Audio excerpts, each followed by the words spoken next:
That's the 2015 hit Lean On by Major Lazer and its renowned DJ Diplo. The song racked up more than 1 billion streams on Spotify. 1 billion. With a B. Wow. Rolling Stone calls Wesley Pentz, better known as Diplo, one of the most in-demand producers in music.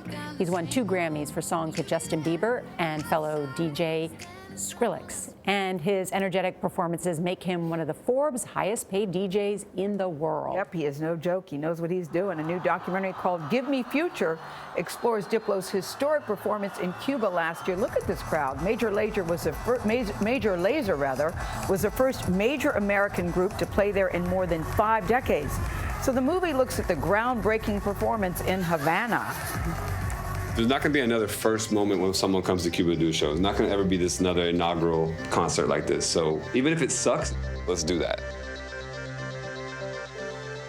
Every artist begs for like a moment in time where people are paying attention to you, and you know, when it actually gets to you, you have to seize the moment because it's not going to happen again.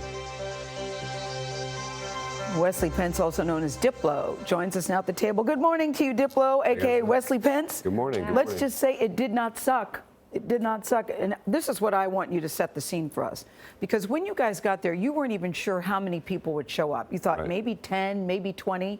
But at the end of the day, how many people showed up? And what did you think when you looked across that sea of humanity? Well, it was almost 450,000 people at the concert. And for us, yeah, like I said, we were happy just to have a couple fans there. We weren't sure if anybody in Cuba had heard of us, had heard our music. We had no idea how in touch they were with music in different ways.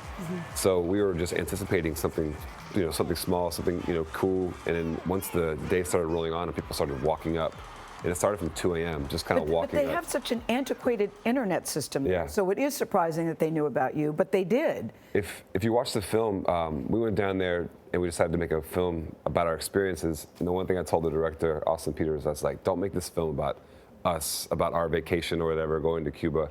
Let's find the stories there. And the film ended up being about a USB key. Yeah. And it's called the Paquete, and what it is it's like an analog internet. And what happens is people trade music and they trade information through the island through one USB key up and down the streets, and that's how people found out about it. No, that they're literally taking it, Norah, from one person to the next, and then he sends it, then he sends it, and he sends it. Yeah. It was amazing to see that in 2017. And the way that music can be, in some ways, political. Right. Because Cuba, of course, is a communist nation with limits on free speech and expression. How did you find that, I mean, performing there? Well, we had to work hand in hand with the government to arrive there. It wasn't easy. I think our music was a bit easier for them to accept. We don't really have any political views. We don't do any profanity, nothing very negative in our music. So for us, they loved the kind of records like Lean On or Light It Up, records that are about self-discovery, about helping yourself. And I think lyrically and our content was easy for the government to help us with. So we're working hand in hand with them as well as the U.S. government, the embassy down there. We kind of found the right way to navigate. We were like the one group that was able to go there.